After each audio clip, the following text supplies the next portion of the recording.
Buongiorno! Just finished this week's episode of JoJo's Bizarre Adventures Golden Wind. Now, normally we read the manga first, but we wanted that golden experience. So, subscribe and tune in every week for our reactions. This week it was episode 7, Moody Jazz's Counterattack. Obviously, Moody Blues. Oh, yeah. So it's Abbacchio's episode. Yes. We've had like 20 minutes with these characters' names, so like forgive us for like still catching up. Oh no, and it's perfect. They spent the whole episode of this on one, so now we know his name. Yeah. Oh, and man, they really nailed it. The first scene of the episode, they showed his cop persona, but then also like superimposed. No, we're talking about this guy. Yeah, this is him. They're right here. Please remember, like, oh god, I'm throwing another character design at you. That same thing too, where you were like, yeah, he drew him facing forward first, and then just rotated his head around because that's clearly a chest job. Well, you know, I mean, lines, whatever. It's art. But I really liked this little vignette, and yeah, I didn't think we'd go all the way back to just like, yeah, we're just gonna flash back the backstory in. Yeah, and they just dug with the cop stuff. I mean, I was literally gonna be like, as in and out as Giorno's one, where I was like, nah, yeah, that experience when he was a kid, and that's his sense of justice. Yeah. They're like, nah, he was a cop and he didn't really believe in the system, but no, they're like, oh, we're going paid for it. Paid for it deeply. Yeah, he went from like Mr. Cop to like being fucking like Edgelord the Crow. Oh, this is like original Edgelord. With the bottle, like... of wine, because it's Italy still. Absolutely. I just love, like, when, like, the lady's purse was being stolen and then, like, someone was running off. He was just like, there's so many crimes, I mean, what do I do? I know when his car got hit, it was like, clearly this is gonna be, like, I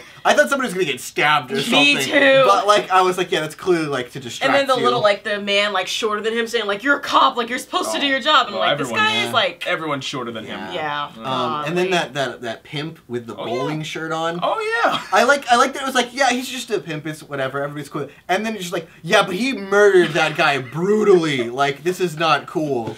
No, they did a really good job. I didn't feel like it was rushed. I felt like it was just this perfect little check mark, and then right back to the boat, and I really got the vibes of, you know, him being triggered by Giorno's sacrifice. Not losing another part. It's just right in front of him. He's like, oh my god. And then his stand is like... Okay, first of all, immediately I was like, okay, so it's like a time manipulation stand. Because we're straight into Jojo. No. But, like, I love that we, like, so it, can live out, I guess, other things and then, like, rewind and then replay. Yeah. It's replay. It's replay. This is, like, the perfect stand for a police officer. Yeah, this is amazing. True. He basically gets super crime scene skills. Yeah, he's got detective vision. Exactly. He's literally just got that. He's the opening of CSI. That's his power.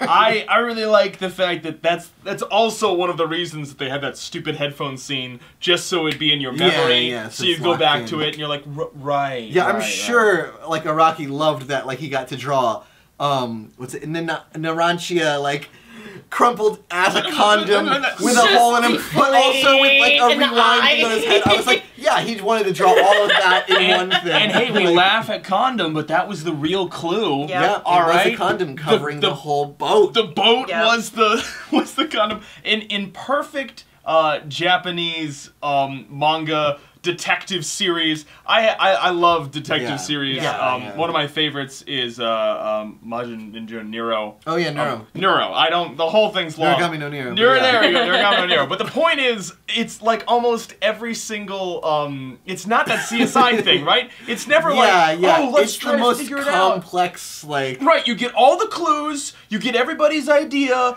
someone dies before they pass on a clue and this and that, and then it doesn't matter. You are never going to figure it out. Like, no, you'll never, like, it's not, like, you're not meant to figure it out. He was like, Bruno, finish the case. Exactly. I did all I could. And it's that great way of storytelling where they don't jerk you around with it. It's like, no, we're gonna pretend like you can figure it out for 10 minutes and then be like, okay, but like, let's... Yeah, which pacing-wise, like, I was a little kind of like, okay, it's a lot of them just kind of wandering around this sailboat, like... I get the sort of, you know, they could have honestly made his little intro longer. If they were going to waste so much time. Yeah, that's the thing I was going to say. I like that we had the intro, especially in this episode. Yeah. The wandering around the boat wasn't doing it all for me. It was interesting. But yeah, we were right about the guy. It was... I knew it! It was like Dirk the Condom. Like, I don't like what, okay, first of all, what a complex series. It's like, replay I kind of get. Like, that seems more, I don't know, straightforward than like Mr. Okay, his stand is he can condom things. Yes. Has a dirk. He does it. And he has to poke people with to turn them into condoms. But like then he also can try like.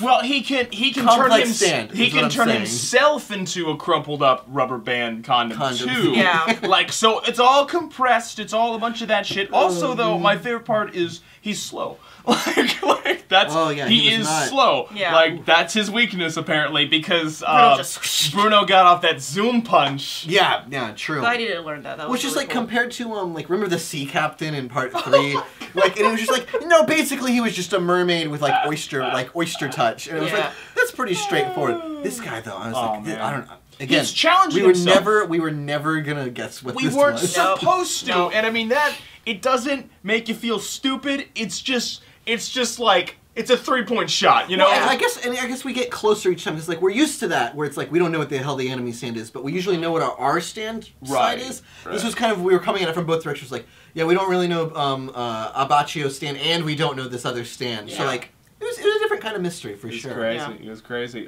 We got more of a sort of a perspective on Bruno and his, like Bruno being a badass. Yeah, he was very active, and he always had that crouch. But let's talk about Abbacchio because this is his episode. Obviously, I am getting Josuke and Jojo vibes like fused together here. More Jojo for me, I mean he's a like hard ass. Literally after his partner died, he's just like, I'm gonna stay in the place where he died. I'm just gonna drink my sorrows away. Yeah, and then he's also got that weird sense of justice. I mean, Josuke is pretty simple, but maybe it was just a cop thing, That well, really it did give him a like somebody like murdered his Bruno had that doesn't like drugs things. Giorno has like a thing with like where he sees like the mafia. I think we're getting an all perspective where like these are all kind of like disenfranchised gangsters where like they're also have like some kind of beef with the gangster system, which is good. It unites them. And speaking about making them, if this is how it's gonna go down, I cannot wait for Narancia. Yeah, that's what I'm like. I want like his hard ass like origin flashback. What's gonna go on? What happened to him? Because I am sold on Abbacchio now. I love it. I love the fact that he's a support stand character. True. Yeah. It does not seem like he's gonna be frontlining. Can we talk about the music in this episode? It was good. Like.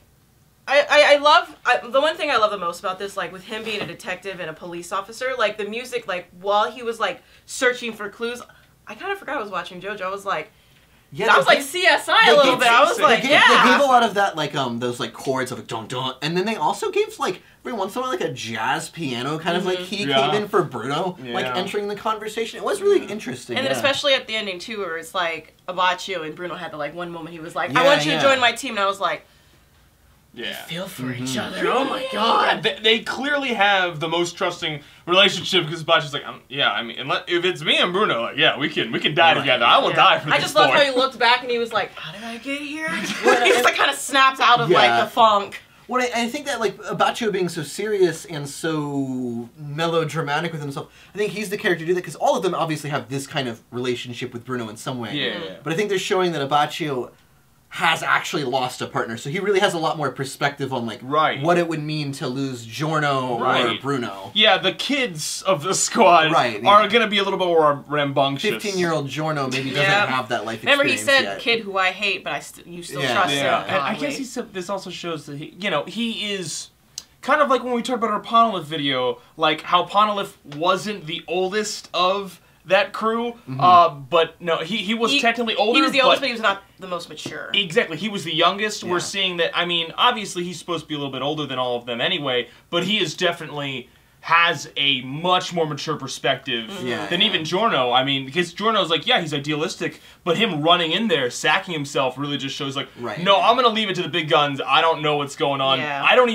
He doesn't even know. Giorno doesn't even know stands that well, so he's like, "You guys figure this out. I'm gonna lay myself out here." Turn into a condom. BRB. BRB. Roll me up. Oh God, we can't. That's gonna be in my head now forever, and I love it. But yeah, let us know what you guys thought of the Condom Man stand in the comments below. With that condom dirt. Come back next week. It looks like we're gonna look at Mista. I'm seeing some gold. I'm seeing some gold. Oh, I can't completely. Sex Pistol. Treasure! Oh!